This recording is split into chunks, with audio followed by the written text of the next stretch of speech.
Good evening, जोहार साथियों। आप सभी का एक बार फिर से स्वागत है करियर फाउंडेशन के इस ऑनलाइन प्लेटफॉर्म पे। मैं प्रकाश पोद्दार आप सभी का स्वागत करता हूं।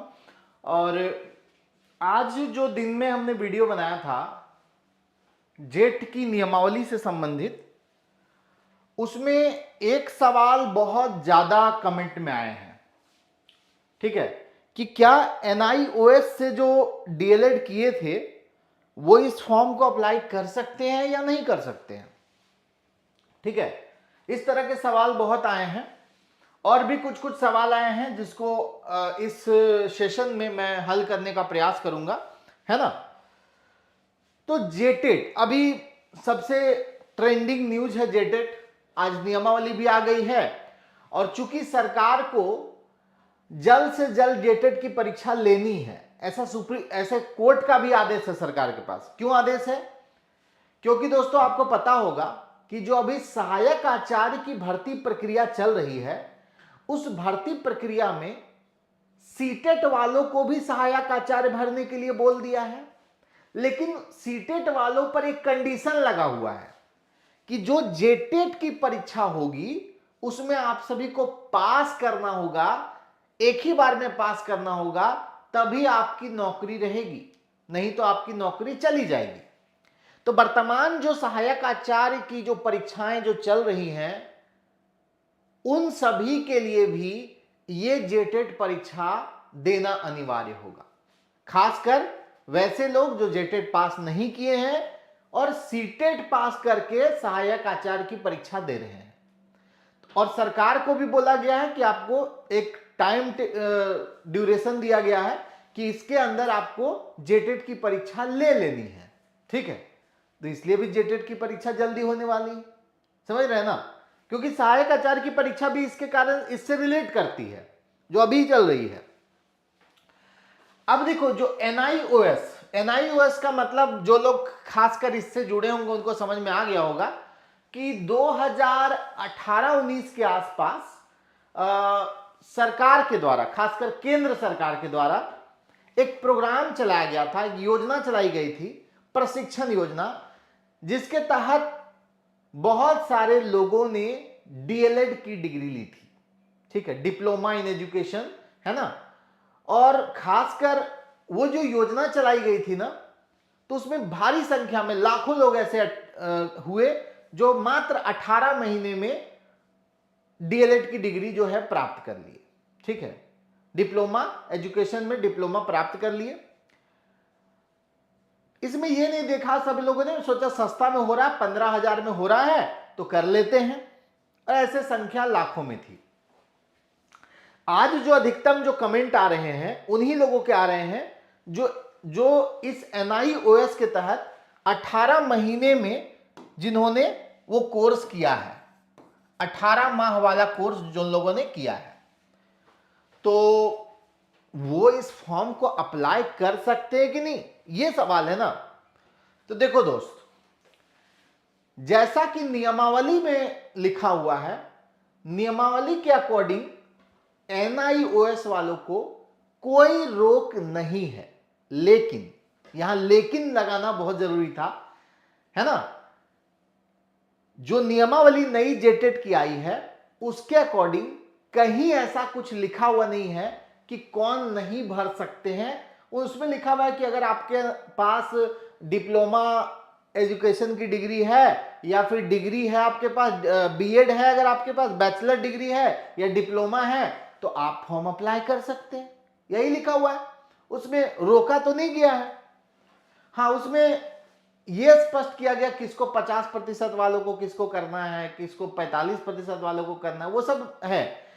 लेकिन दोस्तों, एनआईओएस के बारे में स्पष्ट प्रावधान उसमें नहीं है। तो देखो, क्या अप्लाई कर सकते हैं? अभी के नियमावली के अनुसार तो देखा जाए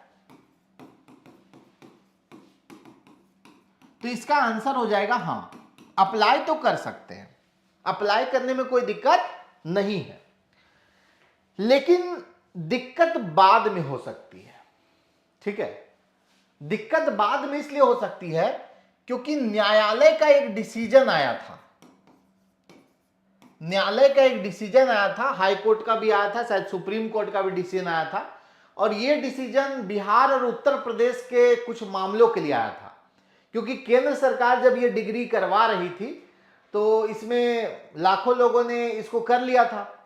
तो बिहार में जब एस्टेट वगैरह की वैकेंसी, एस्टेट का नोटिफिकेशन आया, यूपी में जब आया तो लोगों ने अप्लाई किया भर भर के, तो उस पर केस हुआ।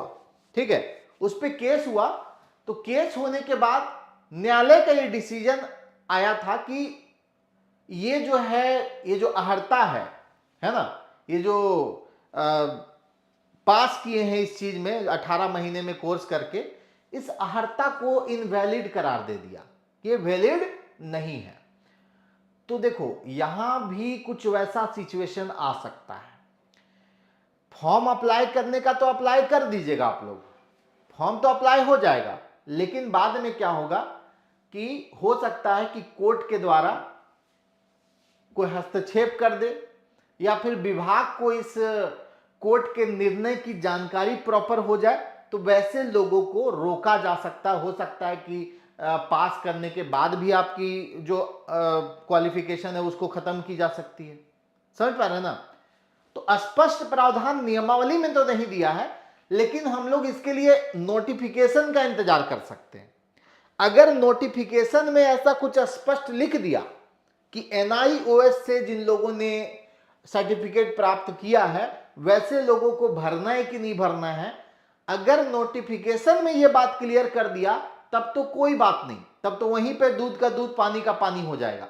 लेकिन अगर नोटिफिकेशन में भी इसको क्लियर नहीं करता है तो इस सिचुएशन में आप भर तो देना फॉर्म, है ना, फॉर्म भरने में कोई इशू नहीं है, लेकिन बाद में अगर विभाग को इसकी जानकारी हो जाती है, बाद में न्यायालय के इस फैसले की जानकारी, जो कि झारखंड का मामला नहीं है, बिहार यूपी का मामला है, तो वहां के न्यायालय की जानकारी अगर विभाग को हो जाती है तो वैसे लोगों को रोका जा सकता है।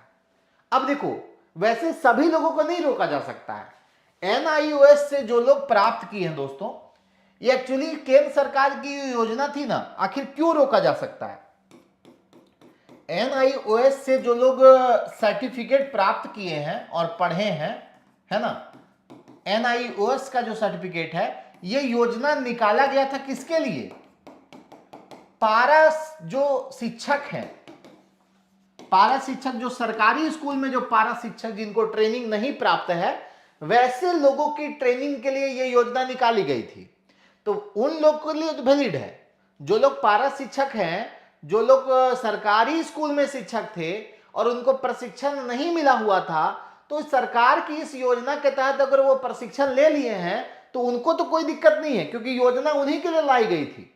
लेकिन अगर कोई प्राइवेट स्कूल के शिक्षक थे या शिक्षक नहीं थे और वैसे सिचुएशन में अगर वो ये डिग्री, ये सर्टिफिकेट एनआईओएस वाला किए हैं, तो उन पर बाधा आ सकती है। मैं 100% नहीं बोल रहा हूं कि बाधा आ ही जाएगी, लेकिन चूंकि न्यायालय का निर्णय है, अदर स्टेट में निर्णय है, तो उस निर्णय की जानकारी जैसे ही विभाग को पता चलेगी, शिक्षा एवं साक्षरता विभाग को, तो निश्चित तौर पर उस पर संज्ञान लेगी और वैसे लोगों को की जो योग्यता है उसको रद्द कर सकती है। आ गया समझ में मेरी बात? चलिए,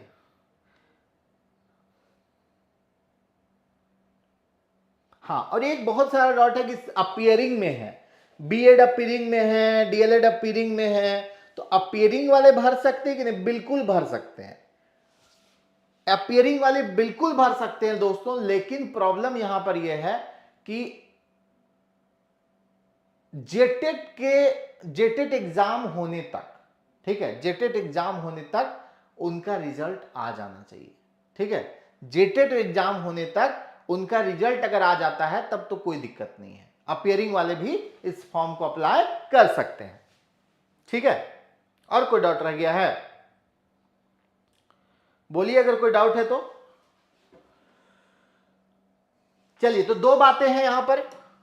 एक बात मैंने आपको बताया कि एनआईओएस वाला, अगर एनआईओएस से कोई सर्टिफिकेट, अगर एनआईओएस का सर्टिफिकेट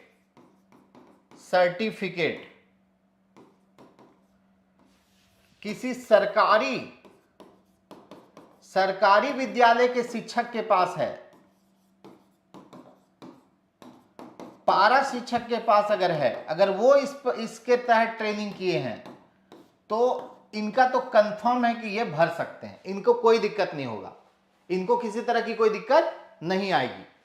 लेकिन अगर कोई गैर सरकारी है, गैर सरकारी शिक्षक हैं ऐसे जो ये सर्टिफिकेट प्राप्त किए हैं, तो इन्हें दिक्कत हो सकती है।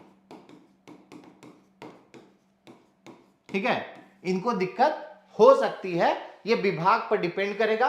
अगर नोटिफिकेशन में विभाग इसको क्लियर कर लेता है तब तो कोई बात नहीं है, लेकिन नोटिफिकेशन में अगर क्लियर नहीं करता है तो फिर आने वाले समय में इंतजार करना होगा, उनको रिस्क लेना होगा। ठीक है, नोटिफिकेशन में अगर क्लियर नहीं करता है ना तो वैसे लोगों को थोड़ा रिस्क लेकर के फॉर्म को अप्लाई करना होगा।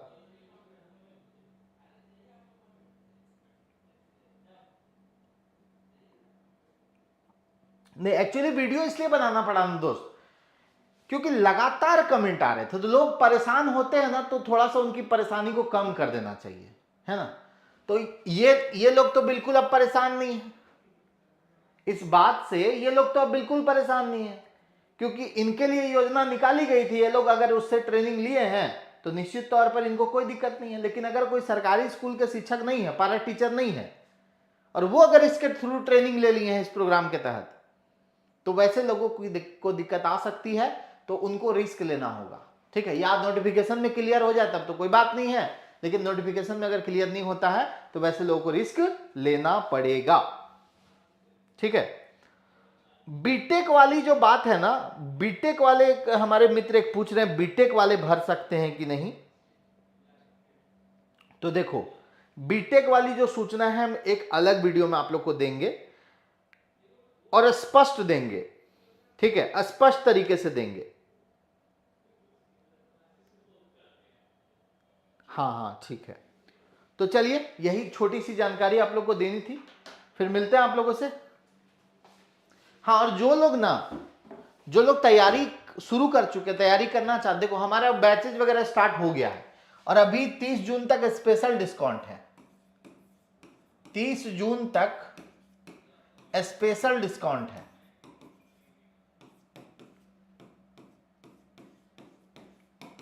जून तक स्पेशल डिस्काउंट है। 6 to 8 का अगर आप कोर्स लेते हैं तो जो 3000 की फी चल रही थी, है ना, ये कर दी गई है 1999। ये कब तक? 30 जून तक। और जो 1 to 5 की जो कोर्स है, जो कि 2000 चल रही थी, इसको कर दी गई है 1499। ठीक है, और भाषा जो इसके साथ में जो भाषा है उसका 499। ठीक है, तो ये अभी फीस स्ट्रक्चर है टिल 30th of जून, है ना।